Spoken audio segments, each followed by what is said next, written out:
नमो नमः। संस्कृत व्याख्यान की श्रृंखला में आज हमारे व्याख्यान का विषय है अन्नम भट्ट विरचित तर्क संग्रह। तेलंग वंशीय ब्राह्मण पंडित अन्नम भट्ट कृत तर्क संग्रह अत्यंत लघुकाय होने पर भी न्याय वैशेषिक शास्त्रों का एक प्रामाणिक प्रकरण ग्रंथ है। प्रकरण का तात्पर्य उन लघु ग्रंथों से है जो दो समान तंत्रों का आश्रय लेकर लिखे गए हैं। इन दो तंत्रों में से किसी एक की प्रधानता तथा दूसरे की गौणता होती है, अर्थात एक शास्त्र के सिद्धांत को मुख्य आधार मानकर उसमें दूसरे शास्त्र के सिद्धांतों का समावेश किया जाता है। आस्तिक तंत्रों में परस्पर साम्य के कारण सांख्य योग, न्याय वैशेषिक तथा पूर्व उत्तर मीमांसा समान तंत्रात्मक हैं। तर्क संग्रह में वैशेषिक का प्रधान रूपेण तथा न्याय का गौण रूपेण समावेश किया गया है। पदार्थ का निरूपण तो वैशेषिक शास्त्र के अनुसार किया गया है, लेकिन प्रमाणों का निरूपण न्याय शास्त्र के अनुसार है। इस ग्रंथ पर अब तक 25 टीकाएं लिखी जा चुकी हैं, जिनमें स्वयं अन्नम भट्ट की दीपिका टीका अन्यतम है। अध्ययन सौकार्य की दृष्टि से संपूर्ण तर्क संग्रह को हिंदी अनुवाद के साथ मौलिक रूप में प्रस्तुत किया गया है। पदार्थ परिचय। न्याय शास्त्र में पदार्थ शब्द परिभाषिक है। पद और अर्थ इन दो शब्दों के योग से पदार्थ शब्द की निष्पत्ति होती है और ज्ञान के विषय सभी वस्तुओं को पदार्थ कहा जाता है। पदार्थ का व्युत्पत्ति परक अर्थ है पद का अर्थ। पदस्य अर्थः पदार्थः, पद के अर्थ का नाम ही पदार्थ है।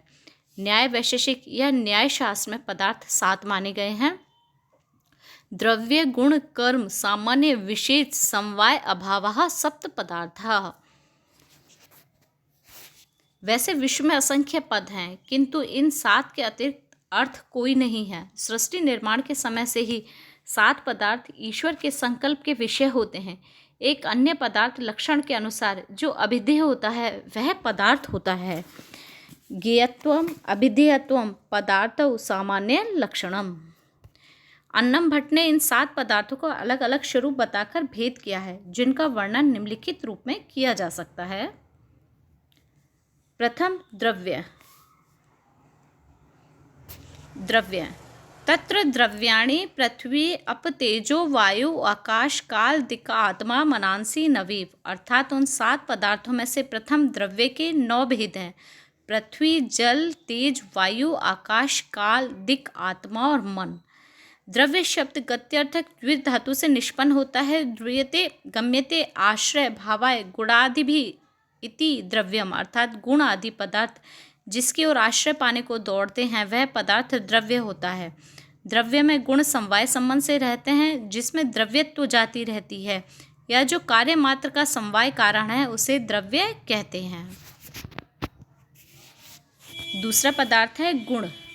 रूप, रस, गंध, स्पर्श, संख्या, परिमाण, पृथक्त्व, संयोग, विभाग, परत्व, अपरत्व, गुरुत्व, द्रवित्व, स्नेह, शब्द, बुद्धि, सुख, दुख, इच्छा, द्वेष, प्रयत्न, धर्म, अधर्म, संस्कार, चतुर्विंशति गुणः। गुण 24 हैं।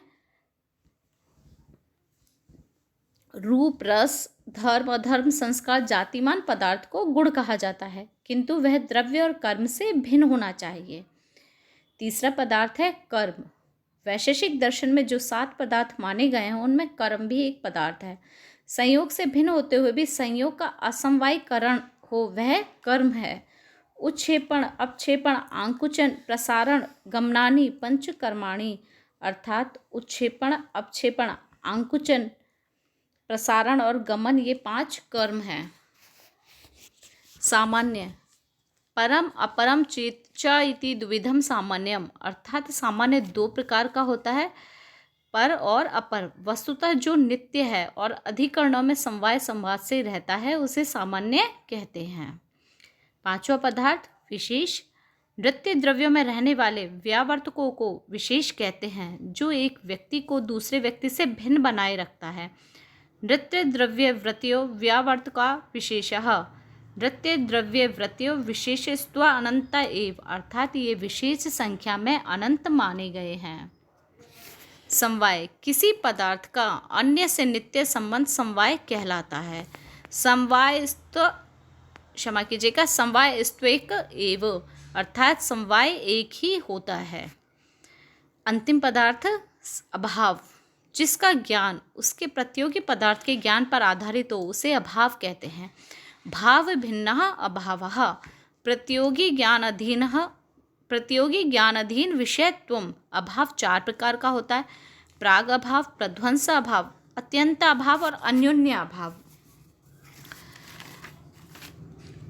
अभाविस चतुर्विधा प्राग भावा प्रध्वंस भावो अत्यंत भावो अन्योन्य भाविश्चेति। प्राग अभाव अर्थात जिसका अभाव आदि काल से चला आ रहा है परंतु इसका अंत संभव है। प्रध्वंस अभाव जिसका आदि तो है अर्थात जो उत्पन्न होता है परंतु इसका अंत असंभव है। अत्यंत अभाव अर्थात जिसका त्रिकालिक अभाव पाया जाता है, जैसे आकाश कुसुम या शशृंगा। अन्योन्य भावा जैसे कि घटः पटो न इति। धन्यवाद।